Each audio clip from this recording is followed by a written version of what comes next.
सुंदरकांड दोहा 12। जब सब कुछ टूट जाए और फिर एक आशा जगे। अशोक वाटिका की रात थी।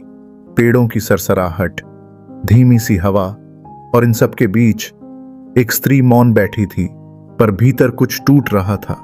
मां सीता, जिनके मौन ने रावण का अभिमान तोड़ दिया, आज स्वयं थक चुकी थीं, बहुत सह चुकी थीं, बहुत प्रतीक्षा कर चुकी थीं। अब मन बोल उठा, अब और नहीं, ये विरह अब सहा नहीं जाता, शायद मेरा अंत आ गया है। तभी त्रिजटा सामने आई, हाथ जोड़कर आंखों में करुणा लिए बोली, मां, आपका दुहक मेरा भी दुख है, पर हार मानना ये रास्ता नहीं है। आपका प्रेम सत्य है और सत्य कभी हारता नहीं। त्रिजटा ने प्रभु राम का प्रताप सुनाया, उनकी शक्ति, विजय और निकटता का भरोसा दिलाया।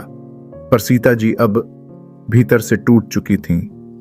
आकाश में एक तारा भी नहीं दिखता, चांद भी अग्निमय हो गया है, सब जैसे मुझे छोड़ चुके हैं।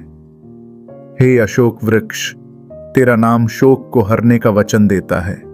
अब तू ही अग्नि दे, मुझे मुक्त कर। और तभी हनुमान जी, जो मर्यादा में चुपचाप खड़े थे, सोचते हैं अब समय आ गया है। उन्होंने प्रभु राम की अंगूठी धीरे से अशोक वृक्ष के नीचे रख दी, सीता जी के सामने।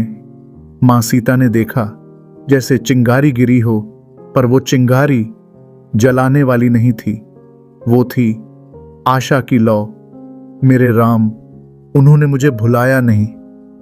ऐसे ही मोड़ हमारी जिंदगी में भी आते हैं। जब सब कुछ हार जाए, जब सब रास्ते बंद लगें, तब कहीं ना कहीं से एक छोटी सी आशा की अंगूठी गिरती है। नारायण मूर्ति सब कुछ छोड़ चुके थे, पर पत्नी सुधा जी के भरोसे ने वो तिनका बनकर उन्हें उठाया और बना इंफोसिस। APJ अब्दुल कलाम गांव से निकले, कई बार रिजेक्ट हुए, पर फिर बने भारत के मिसाइल मैन और राष्ट्रपति। धीरू भाई अंबानी पेट्रोल पंप से शुरुआत की और खड़ा किया एक महान साम्राज्य। क्यों?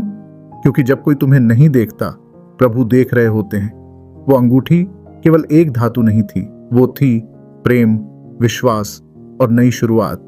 जब सब खत्म लगे तो समझना ये अंत नहीं, शायद प्रभु की ओर से एक नई सुबह है। जय श्री राम, जय जनक नंदिनी मां, सीता जय पवन पुत्र हनुमान।